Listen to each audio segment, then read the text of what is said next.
오늘은 종교개혁주일입니다. 종교개혁주일은 어떤 절기가 아니에요. 우리 교회에서 지키는 어떤 절기가 아니고 다만 이게 500년 전에 마르틴 루터를 유시해서 많은 이 개혁적 인사들이 참여를 해가지고 이제 종교 개혁을 일으켰고, 우리는 그 종교 개혁을 일으킨 그분들의 영향을 받아서 이제 교회가 개신교가 새롭게 탄생했습니다. 그래서 우리 기독교는 기독교라는 이름보다는 정확하게 표현하자면 개신교예요. 그리고 개신교는 개혁교회입니다. 이 개혁교회나 또는 개신교나 이 말은 변화되는 거예요. 끊임없이 변화되는 거예요. 여러분, 진리라는 거는요, 멈춰 서 있는 게 아니에요. 강물이 흘러가다가 멈추면은 물이 썩는 거예요. 물은 끊임없이 흘러야지, 계속 흘러가야 물이 깨끗하고 바다에 이를 수가 있는 것이죠. 그처럼 진리라는 것은 이렇게 멈춰 있는 게 아니에요.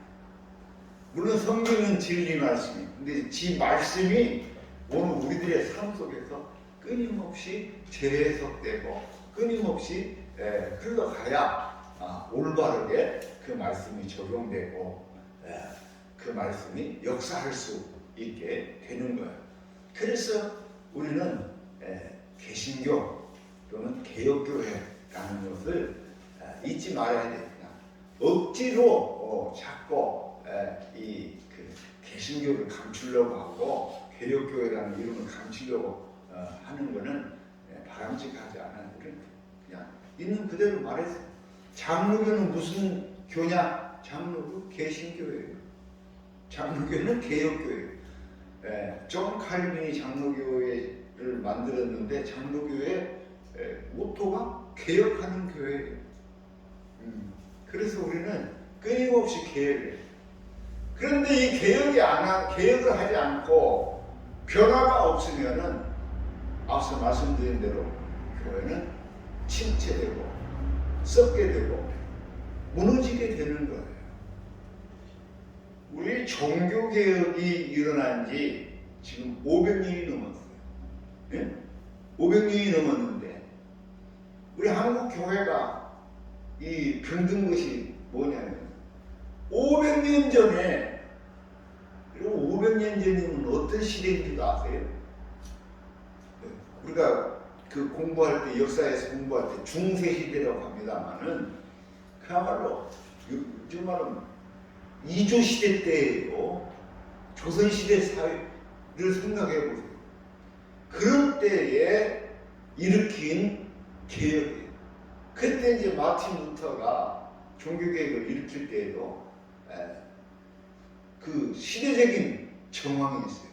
그 시대적인 정황을 모르고 그냥 이 마틴 루터가 95개 조항을 내걸고 종교개혁을 일으켰다, 이것만 알면은 그거는 아무런 그 진리도 안 돼요. 도움이 안 되는.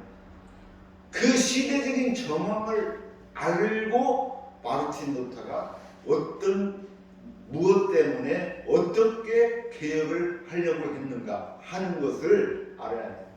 오늘 우리 이 시대를 살아가는 우리들도 마찬가지입니다. 오늘 이 시대에 개혁을 일으킬 때에 개혁이라는 것이 무엇으로부터 개혁을 해야 하는가 하는 부분에 대해서는 우리가 이 시대적인 정황, 시대의 흐름, 이것을 올바로 분별하지 않으면은 이 개혁을 일으킬 수가 없어요. 그래서 칼빈이 굉장히 그 중요한 말씀 한 가지인데, 하나는 한 손에는 신문을 들어내요. 신문. 그리고 한 손에는 성경을 듣는 거예요. 여러분, 이게 굉장히 중요한 것을 암시합니다. 신문을 든다는 건 뭐예요? 신문을 들었다는 것은 그 시대적인 흐름, 그 시대적인 정황, 그 시대적인 이야기들을 우리가 올바로 알을 때에 비로소 성경, 하나님의 말씀도 올바로 해석될 수 있게 되는 거예요. 그런데 앞서 말씀드린 것처럼 우리 한국 교회가 종교 개혁이 일어난 지 500년이 되었는데 500년 전에 개혁자들이 모토로 삼았던 오직 하나님, 오직 말씀으로, 오직 믿음으로 이거 가지고 지금도 그것을 가지고 모토로 삼아서 교회를 개혁하겠다 하는 것은 참 어리석은 얘기예요.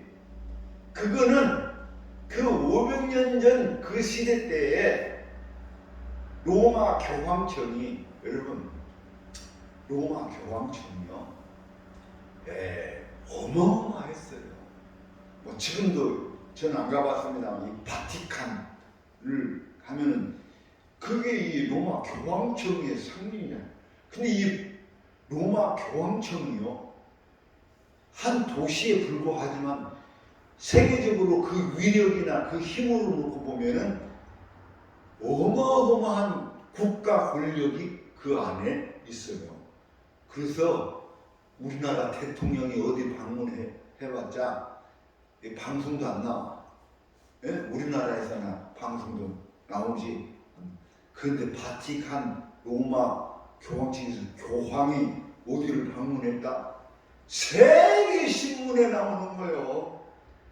그래서 교황이 대한민국을 방문하고 북한을 방문하고 했을 때 세계가 깜짝 놀랐어요. 그리고 거기 가서 한마디 하는 것이 어마어마한 영향력을 행사합니다. 이처럼 로마 교황청 지금도 그렇게 어마어마한 권력과 재력, 돈을 가지고 있어요. 그런데 500년 전에는 지금보다 100배의 권력을 가졌어요. 옛날에는 중세시대 때에는 임금을, 왕을 교황이 임명하던 시대도 있었어요. 교황이 영국 왕을 안수해서 임명을 했어요. 그렇게 권력이 컸다는 거예요. 권력이 있고 돈이 있으니까. 그러면 그 다음에 뭐가 있어요? 권력이 있고 돈이 있으면 그 다음에 생겨나는 게 뭐예요?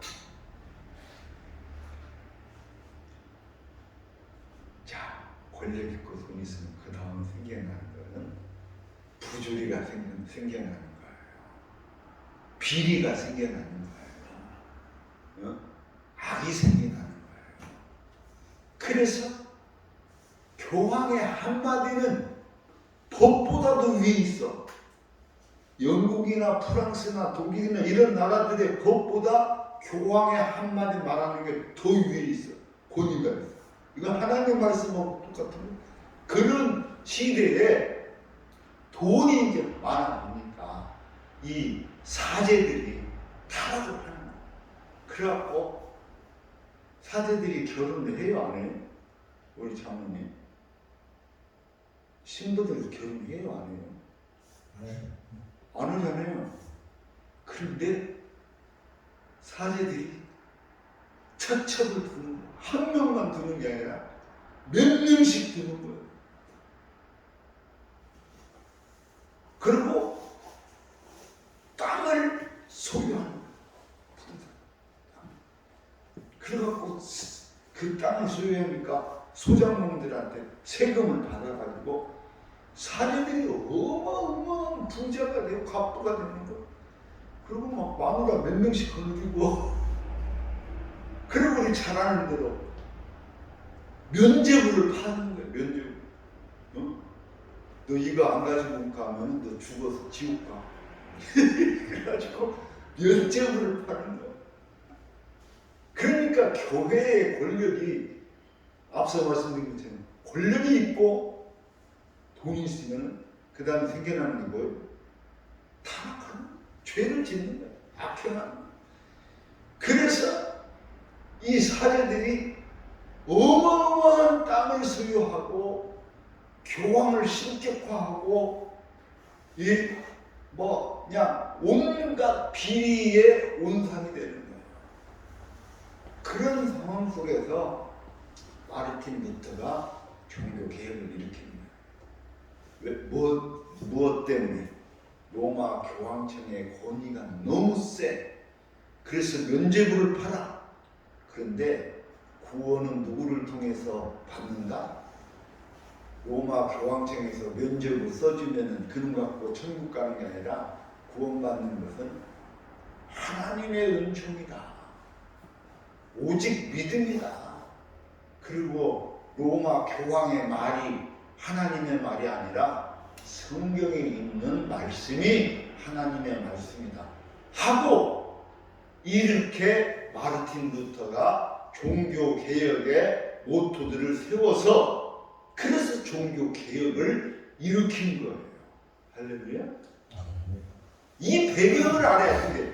이 배경을 모르고 이 배경을 말 안 하고 그냥 오직 믿음, 오직 은총, 오직 이렇게 아는 거는, 그거는 진리를 3분의 1도 모르는 거예요.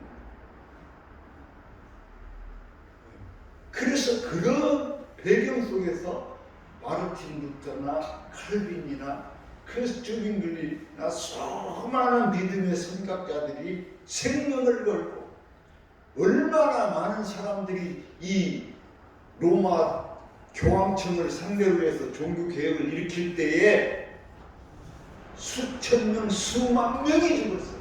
수만 명이 죽었어요. 죽음을 걸고 한 것이 이 종교개혁. 그래서 이 종교개혁의 그 정신, 그 뜻, 그 의미를 우리가 기억해야 된다 해서 한국교회도 매년 10월 마지막 주 때에 이렇게 종교개혁 주일로 예배 드리는 거예요. 여러분, 지금까지 이 얘기만 알아도 여러분 굉장히 큰 지적인 상식입니다. 그런데 제가 이제 지금부터 본론이에요. 그런데 자, 이 시대를 보아하니 지금 한국 교회가 어떻게 됐어요? 옛날에 로마 교황청이 요거도 없던 그 시대보다 지금 우리 한국 교회의 상황은 더 난리야, 더 난리야. 나는 그것을 하나님은 우리에게 지금 정확하게 찍어서 보여주는 사건들이 몇 개가 있는데, 그게 그 중에 하나가 정광훈 사건이에요. 이 정광훈이는 지금 지가 하나님이요. 하나님보다 더 높아. 그래서 심지어 그런 말을 우리가 허전에 뭐라고 해? 하나님, 너 까불면 죽어. 이게 목사가 할 수 있는 얘기냐고요.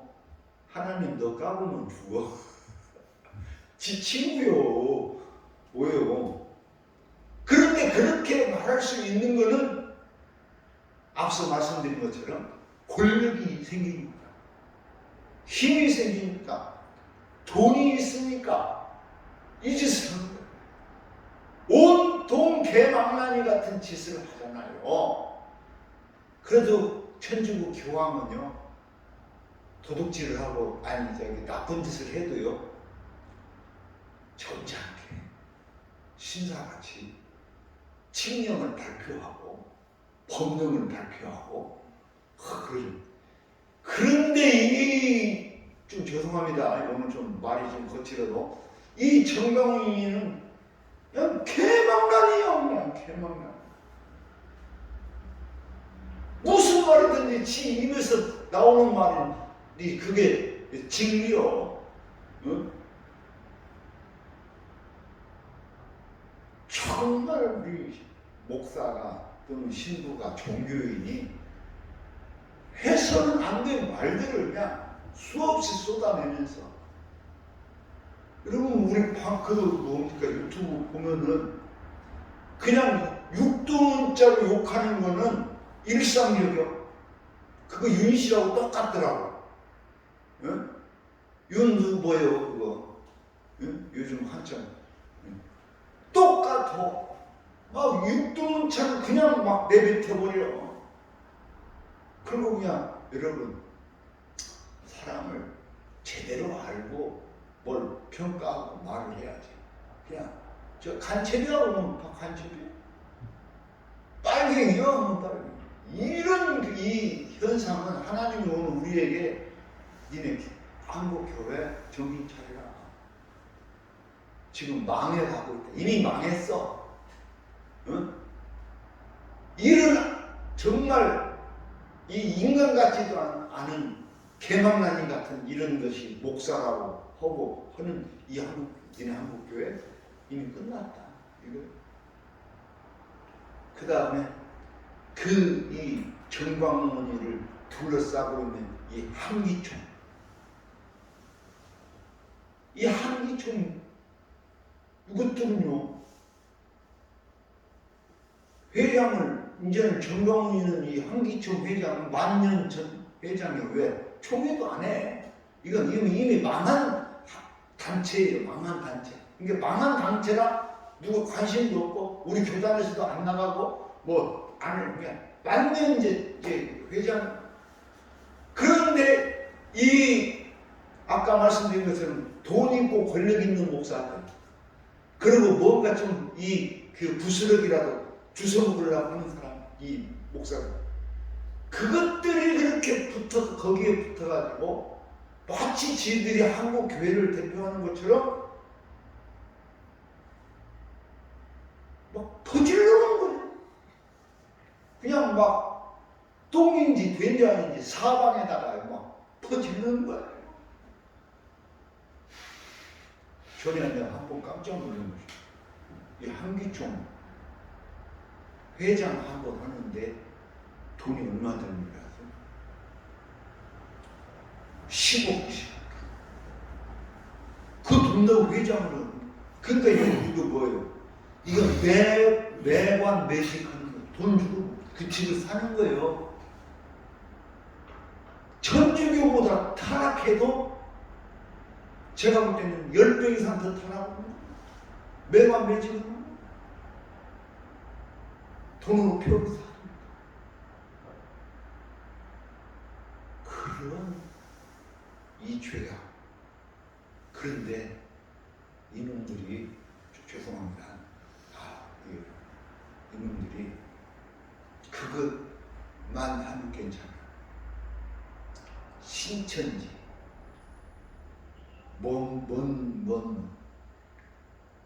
이 사임이 이단 있잖아요. 그놈들하고 같이 결탁해서 하는 거예요.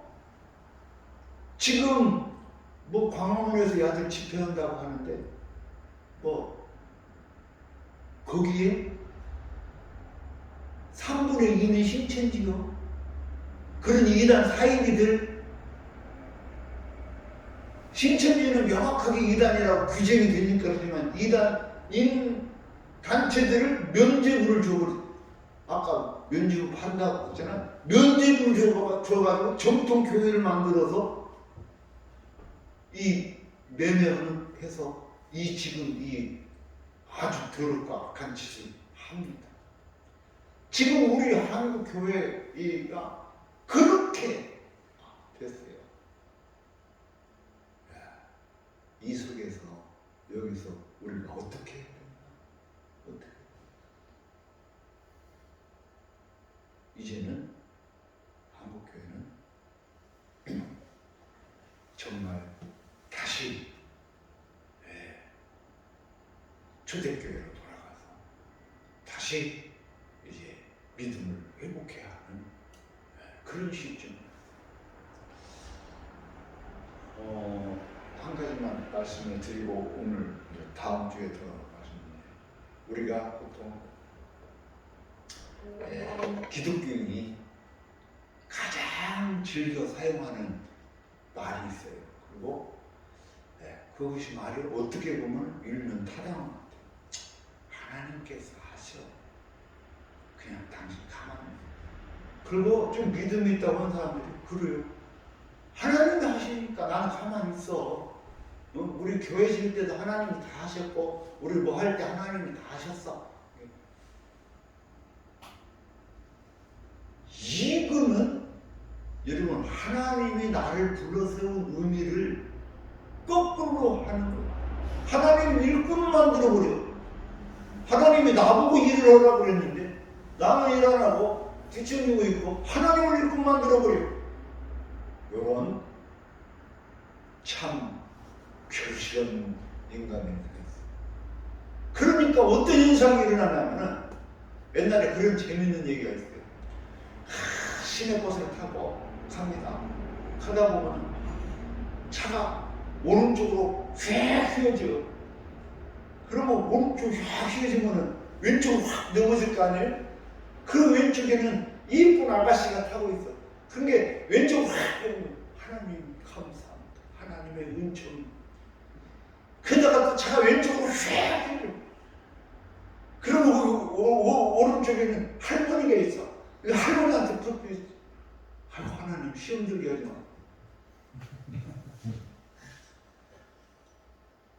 이게 참 재밌는 얘기, 그냥 얘기지만은 하나님의 뜻을, 하나님이 하시는 일을 내 마음대로 좌지우지하는 걸 판단하는. 여러분 하나님의 뜻을 우리가 분간을 못하니까 그렇게 하는 거예요. 그러면서 하나님이 하셔. 하나님 뜻대로 맡겨. 이런 말을 해요. 여러분 그게 말이 되는 얘기라고 생각합니까? 몇 가지 예를 들어서 말씀드리면 말이 안 되는 얘기예요.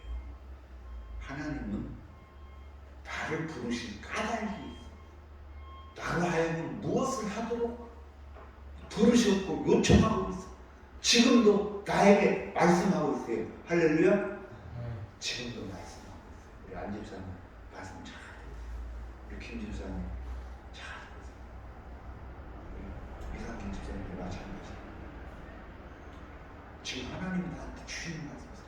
지금 신자님 주시는 말씀이 있어요. 근데 그놈을 하나님께서 다 하셔. 나는 몰라도 돼. 나는 그냥 눈 감고 그것은 역사의 운명을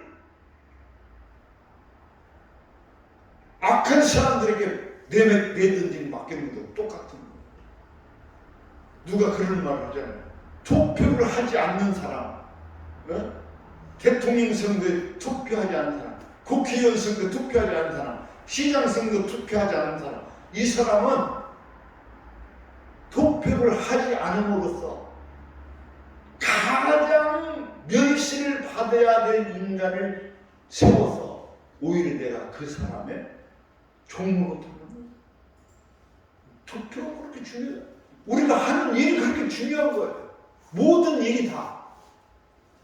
그런데 그냥 하나님이 하셔. 그러므로 그냥 나는 가만 있어도 된다는 거예요. 여러분 평화는 어떻게 이루어지느냐? 하나님이 나에게 평화를 주시네요.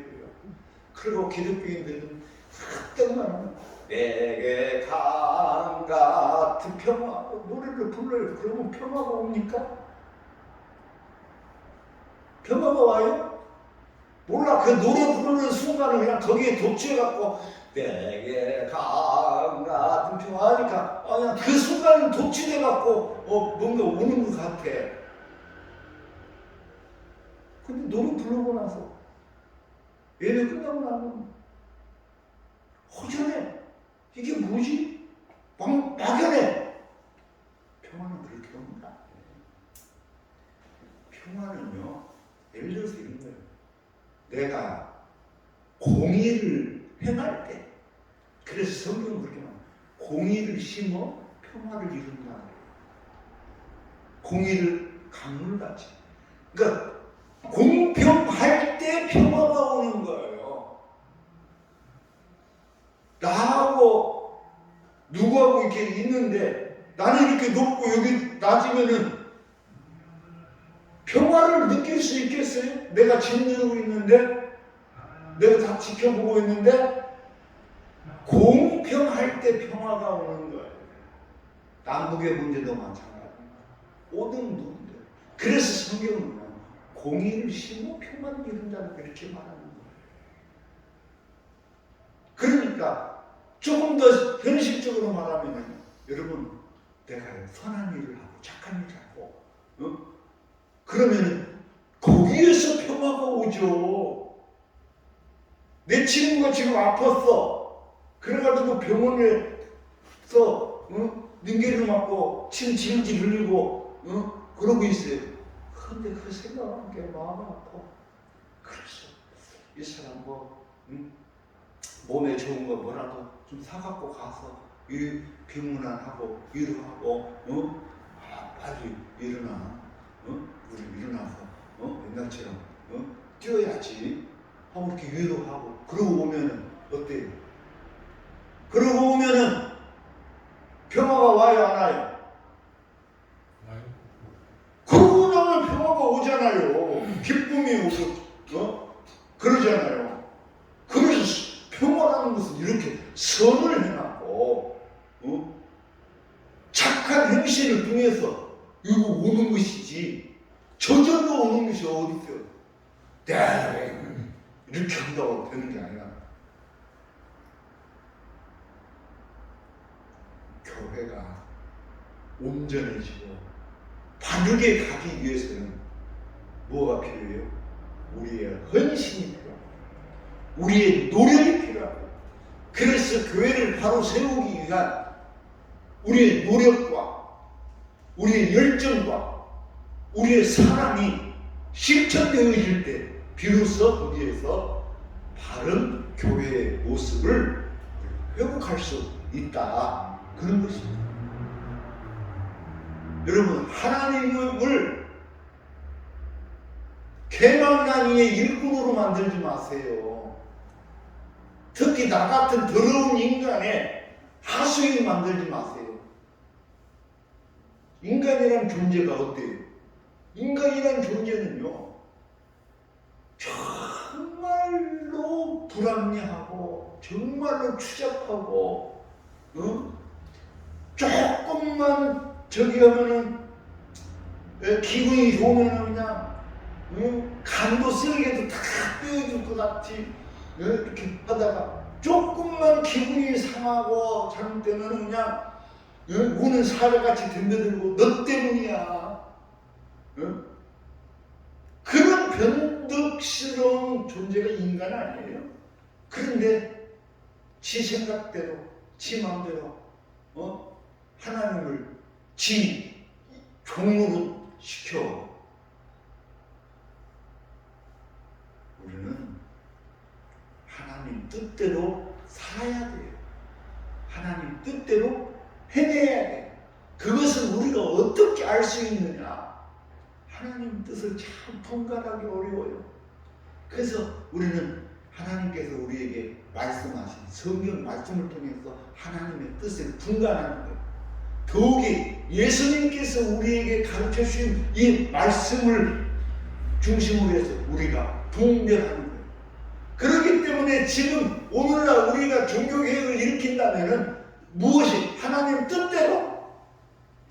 그게 아니라 이제는 예수 그리스도께서 우리에게 정확하게 주신 그 말씀을 지키고 행하는 데서 종교 개혁을 일으키고 교회를 바르게 세우고 올바르게 나갈 수 있도록 하야죠. 그래서 예수님께서도 말합니다. 평화를 위해서 일하는 사람, 평화를 위해서 일하는 사람, 그 사람은 복이 있다. 왜? 그런 사람은 하나님의 아들이라는 일컬음을 받으리라. 이렇게 말합니다. 사랑하는 성도 여러분, 오늘 종교개혁주의를 아시면서 종교개혁을 우리가 어떻게 해야 될 것인가? 무엇으로부터 해야 된다? 오늘 우리는 어떻게 우리의 이 이 종교 계획주의를 맞이해서 우리의 마음 자세를 어떻게 세울 것인가에 대해서 말씀드렸습니다. 다음 주에는 좀 더 구체적인 내용을 가지고 여러분들에게 말씀을 드리면서 함께 은혜를 나눌 수 있도록 하겠습니다. 다 같이 기도합니다. 은혜로우신 아버지, 연약하고 부족한 저희들 참으로 하나님 뜻대로 산다고 하면서 하나님의 뜻을 저버리고 내 마음대로 살아있다가 오늘 우리 교회가 이처럼 부끄러운 모습으로 서게 되었습니다. 하나님 불쌍히 여겨주시고 저희들에게 참여할 수 있는 기회를 주시고 저희들에게 새롭게 거듭날 수 있는 그 은총을 허락하여 주시옵소서. 그래서 한국교회가 다시금 반드시 일어서서 하나님 앞에 참으로 칭찬받고 이 땅의 모든 백성들에게 칭찬받는 그런 교회로 다시금 태어날 수 있도록 주여 역사하시고 인도하여 주시옵소서. 예수님 이름으로 기도하옵나이다. 아멘.